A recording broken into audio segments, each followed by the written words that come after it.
오늘은 계속 이 말씀과 연관된 부분을 설교는 했지만, 오늘은 조금 더 깊이 들어가는 거, 실제적으로 이 말씀이 어떤 의미 있냐 하는 거 있죠. 그걸 가지고 좀 설명을 했으면 좋겠다는 생각입니다. 이 고린도서 4장 7절에 보면 3장 4장을 이렇게 보면 이 말씀이 아주 핵심적인 구절이에요. 우리가 이 보배를 질그릇에 가졌다 하는 이야기다, 그죠? 그래서 이것이 하나님의 큰 능력이었구나, 하나님의 큰 능력이었다, 우리 사람으로서는 할 수 없는 그 부분이었구나 하는 그 고백이에요. 그러면 이 보배를 질그릇에 가졌다는 것은 어떤 의미겠습니까? 그렇게 계속 이때까지 설교했던 거, 이 보배를 질그릇에 가졌다는 것은 하나님의 말씀이 어디에 있지 않고 어디 돌 위에나 혹은 하나님의 말씀이 율법 안에 있지 않고 하나님의 말씀이 어디로 들어왔단 말입니까? 우리 안에 들어왔다. 질그릇 같은 내 안에 들어왔다는 이야기입니다.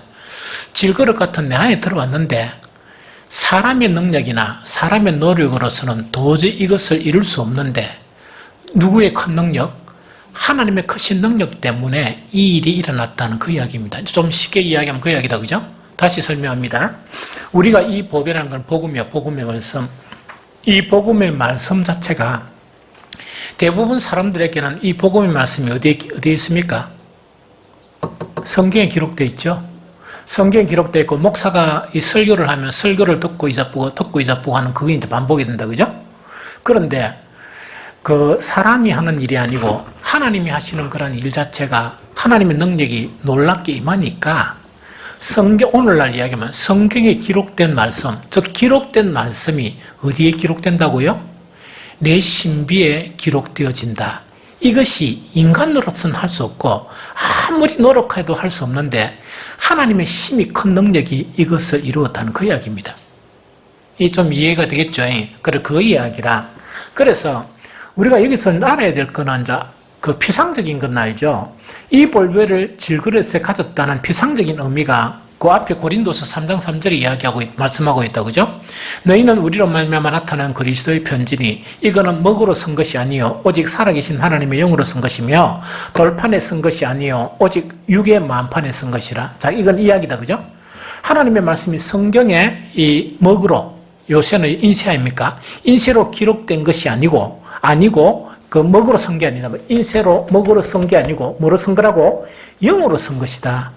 즉 잉크로 쓴 것이 아니고 하나님의 영으로 쓴 것이고, 그 다음에 돌판이라는 것은 뭡니까? 옛날에는 돌판이고 지금은 성경책 안에 활자로 이 기록된 것이 아니고 뭐라고요? 하나님의 영으로서 쓰다 보니까 어디에 기록됐다고? 우리의 마음에 기록됐다는 그 이야기입니다. 이거는 이제 수차례 이야기했다, 그죠? 이거는 수차례 이야기했죠. 그러면은 우리가 이제 알아야 될 거, 오늘 한 단계 더 좀 나아간다는 건 이거예요. 그게 뭔가니까, 우리의 만판에 새겨졌다는 건 어떤 의미인가? 여러 수십 번 들었죠? 하나님의 말씀이 우리 만판에 새겨진다는 것은 알죠? 이런 지식이 있습니까? 없습니까? 있죠? 의미는 뭐예요?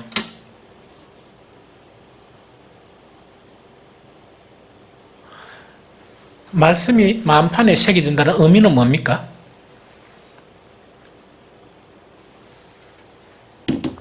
자, 이제 그거를 이제 오늘은 조금 이렇게 달았으면 좋겠다. 그러면서 다음에는 좀 더 깊이 이렇게 나갔으면 좋겠다는 그 이야기입니다. 하나님의 말씀이 있죠? 말씀 자체가 그 옛날 구약 사람도 들었고, 예? 지금 성령 받은 사람도 들었고, 오늘 만약에 나를 이야기하면 거듭나지 못한 사람도 듣고 거듭난 사람도 듣고 이 사람들이 듣죠.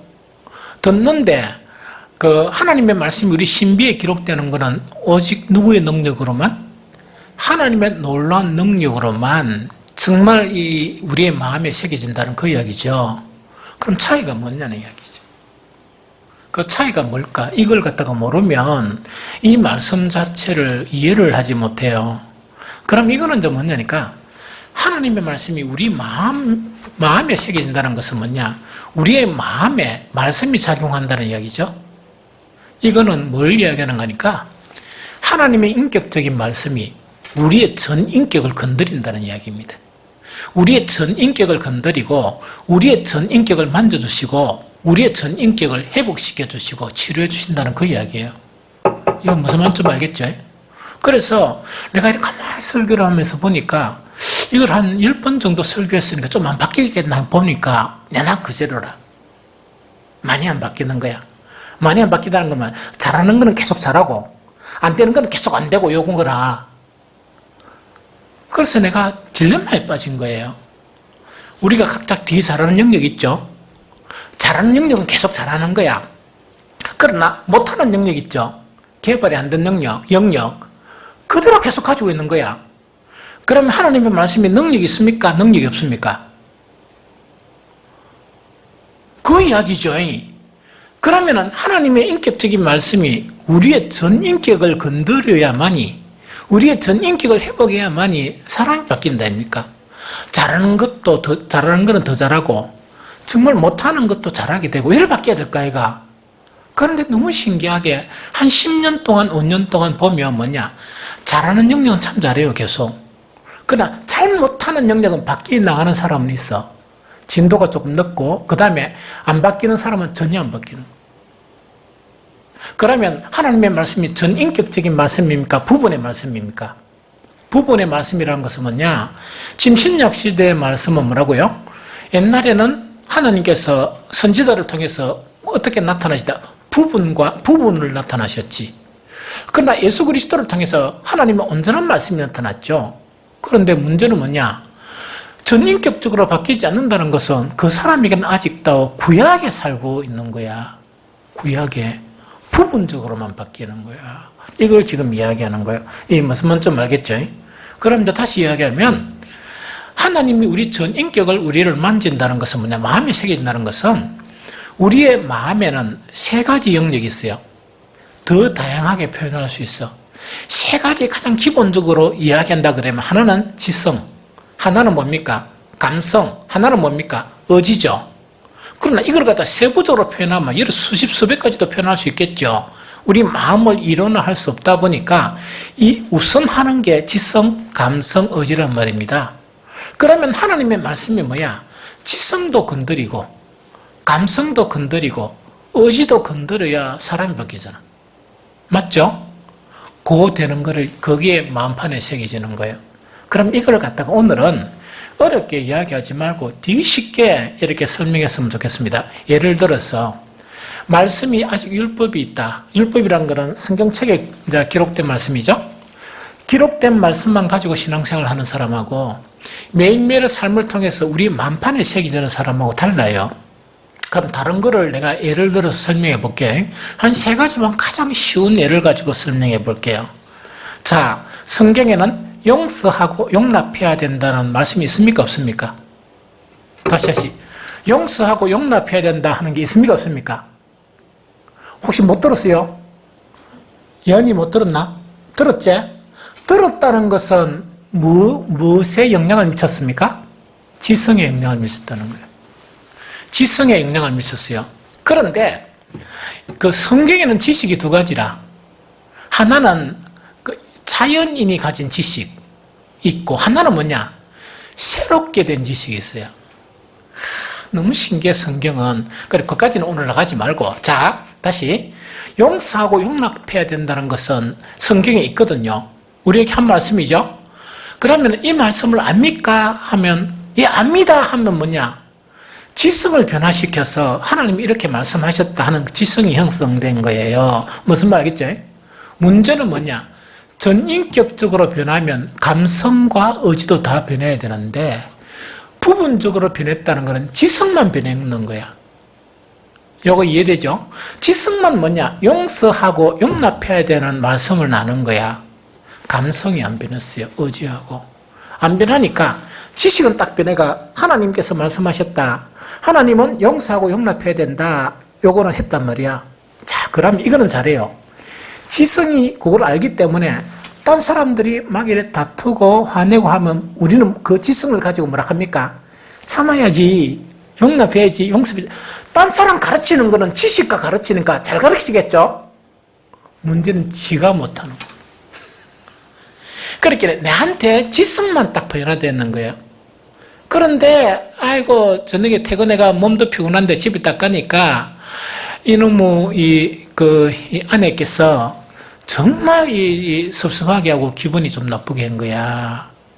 그런데 뭐는 압니까? 이게 용서하고 용납해야 되는 거 알죠? 그런데 이걸 갖다가 내 말고 다른 집사님 집에서 남편이 그래 하려고 하면 뭐는 잘합니까? 집사님 참았어. 이건 잘하죠? 그런데 지는 못하는 거예요. 지는 못하고 지성만 있지 뭐가 안 변했어요? 감성이 안 변했죠? 안 변하다 보니까 너한테는 참아야 됩니다. 오집사님 그거 참아야 돼요. 해놓고 지는 우리 명수 권사께서 우리 오집사한테 한 거 반도 안 되게 그렇게 잘못했는데 버리고 화내보는 거라. 이해됩니까? 이해 무슨 말이지? 그러면은 하나님의 말씀이 뭐만 변화시켰어? 지성만 변화시키는 거야. 감성은 안 변화시키니까 화를 그대로 내는 거예요. 자, 여기서 말씀이 마음판에 새겨진다는 것은 지성만 건드리는 게 아니고 감성을 건드려요. 의지도 건드려요. 그러면 어떻게 달라지는 게 달라집니다. 우리 오집사님께서 이 상교대가 집에 타고 왔는 거야. 타고 오다 보니까 너무 좀 쉬고 싶고 꿀떡 같다 그죠? 또 배는 너무 고프고 이래가지고 얘가 집 뜨고 보니까 밥도 안 해놨는 거야. 그러니까 또 보니까 밥이 보니까 이제 이 밥솥에 보니까 좀 따글따글한 밥 있죠. 안 그러면 내가 잘 기억하면은 교회 사무실 밥 준 거 보면 그 냉장고에 있는 밥 이런 거 있죠. 그러면은 어떻겠습니까? 감성이 변화 안 되면 화가 좀 나겠습니까? 나겠습니까? 나겠죠?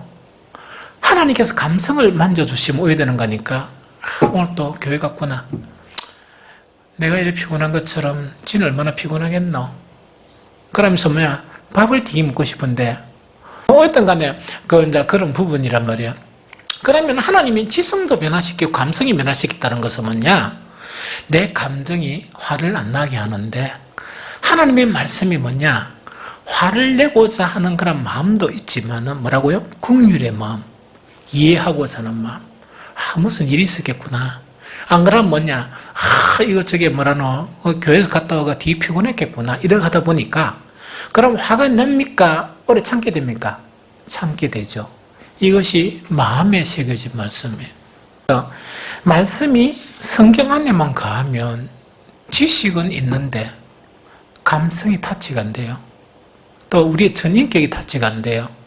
그래서 지식은 있지만은 딴 사람이니까 가르치는 거는 스스로 잘 가르칠 수 있지만은 지 자신을 가르치지 못하는 거라. 말씀을 가지고. 이해됩니까? 이게 뭐냐? 그게 돌비에 새겨진 말씀하고 신비에 새겨진 말씀이에요. 그 다음에 두 번째 이야기 해볼까요? 세상을 사랑하지 말란 말씀이 있습니까? 있죠? 지식은 변화되는 거예요. 지식은 가지고 있어요. 그런데 돌판에 새겨진 말씀, 지식만 있으면, 자, 봅니다. 우리 사람마다 세상에 있는 여러 가지 것 중에서 좋아하는 능력이 다 따로 있죠? 이해됩니까? 그런데 어떻게 하는 거니까 세상을 사랑하지 말은 지식이 형성되다 보니까 내가 별로 안 좋아하는 건 안 해. 그거는 아무 의미가 없죠. 그런데 내가 좋아하는 세상의 부분이 몇 가지가 있는 거야. 그런데 가만히 보면은 내가 별로 관심이 없는 부분은 여러분들 가집니까? 안 가집니까? 추구 안 하죠? 그거 안 하는데 문제는 뭐냐? 내가 관심이 있는 그런 부분에 A, B, C가 딱 생기면 왜 된다고요? 그것도 세상인데 세상을 사랑하지 마라. 그 말씀은 아는데 그 세 가지가 눈앞에 있다든지 그 세 가지가 딱 기회가 딱 되죠. 그럼 왜 이런단 말입니까? 세상을 사랑하지 말은 말은 아는데 합리화를 시키는 거야. 나 이런 거 전부 안 하잖아. 이거는 원래는요. 그거 사랑하라, 사랑하지 마라 해도 지 취향이 안 맞아서 안 해요. 알겠습니까? 그런데 이 세 가지를 딱 보니까 막 갑자기 눈에 불이 나면서 그 피곤하던 몸이 뭡니까? 막 힘이 나면서 있답니까? 사랑하게 되고 그게 이제 도가 넘치게 되는 거예요, 이렇게. 이해됩니까? 그거는 뭐냐? 성경 말씀이 문자로 된 의문이라고 해요. 문자로 됐지 성령으로 아직 그게 안 되는 거라. 설교가 단지 설교지 그 하나님의 말씀이 안 되는 거야. 그러다 보니까 이 말씀이 우리의 뭘 변화시켜야 돼요? 감성을 변화시켜야 되죠. 감성을 변화시키다 보니까 오해되는 거니까 남조는 그게 싫어지는 거야. 그런 기회가 있어도 안 하는 거예요. 옛날에 그거 막 한 며칠 동안 그거 좋아하는 걸 안 하면 막 너무나 힘들었는데 이제는 그게 싫은 거야. 그게 감성이 변화된 거예요. 그러니까 우리 의지가 이 주에 대한 그런 부분이 더 시간을 많이 투자하고 이래 되는 거예요. 이거 좀 이해가 됩니까? 이것이 마음판에 새겨진 말씀하고 그 다음에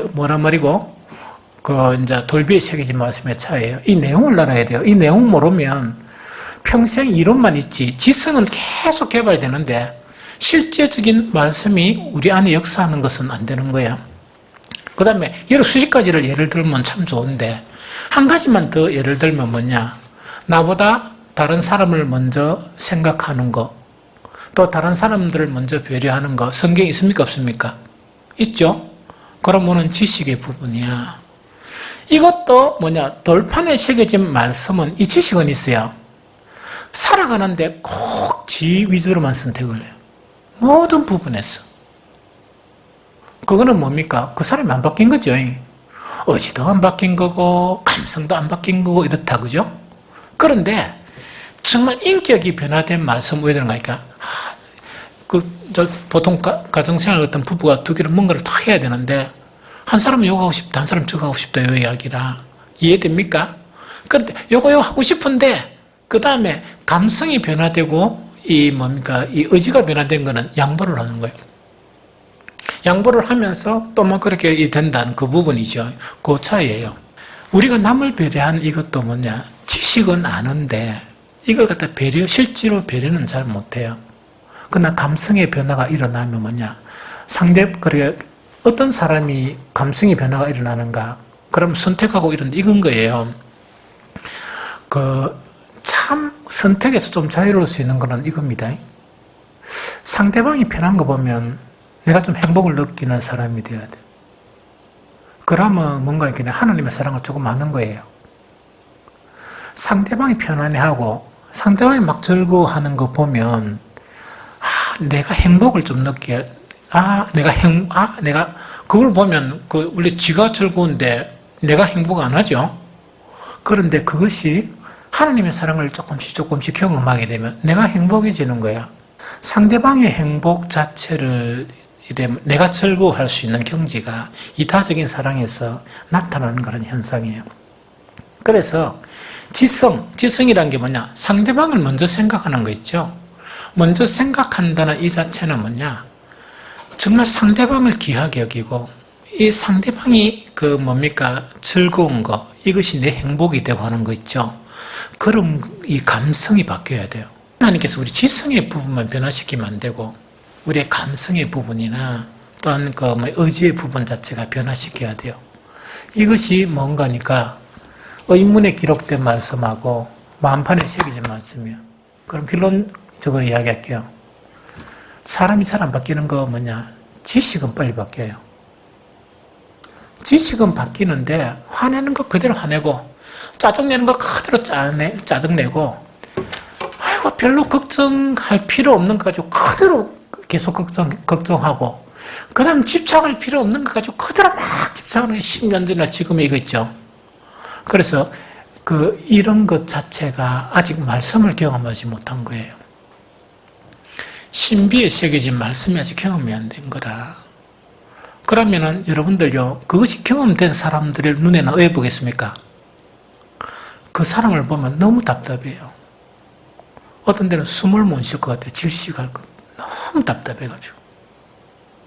하나님이 보시면 그렇단 말이야. 그래서 정말 이 보배를 질그릇에 가졌다는 의미가 하나님의 말씀이 우리의 전 인격을 변화시키는 그걸 이야기해요.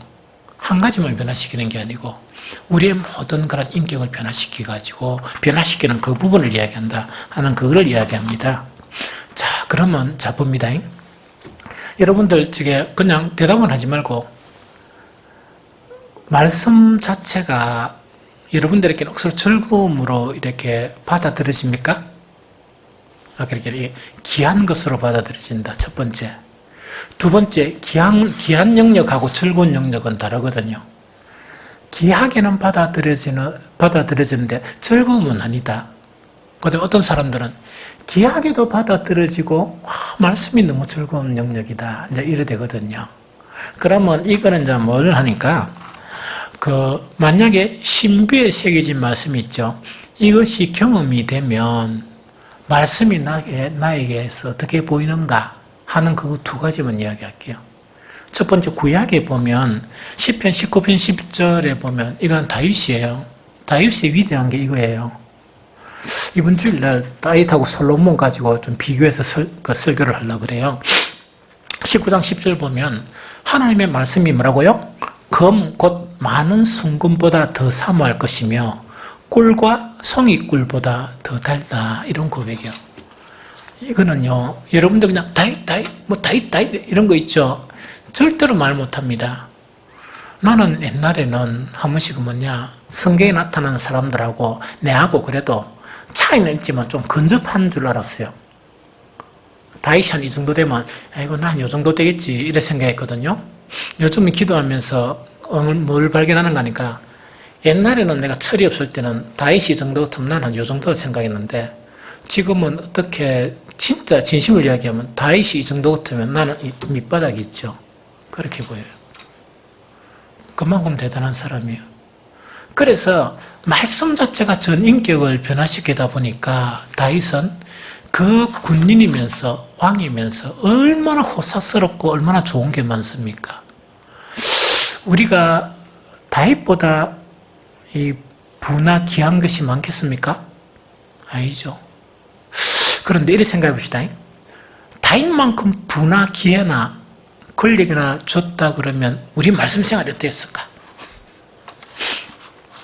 다윗은요, 모든 이 세상에 있는 것을, 세상의 것을 다 누릴 수 있는 신분이었어요.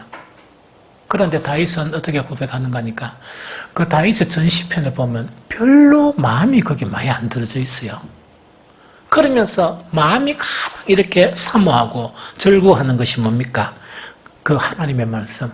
말씀 자체가 검 곧 많은 순금보다 더 사모할 것이며 꿀과 송이꿀보다 더 달다. 이런 현상이 꼭 이런 수준같이는 아니라지만은 말씀이 좋다 하는 그것을 경험하기 시작하는 거예요.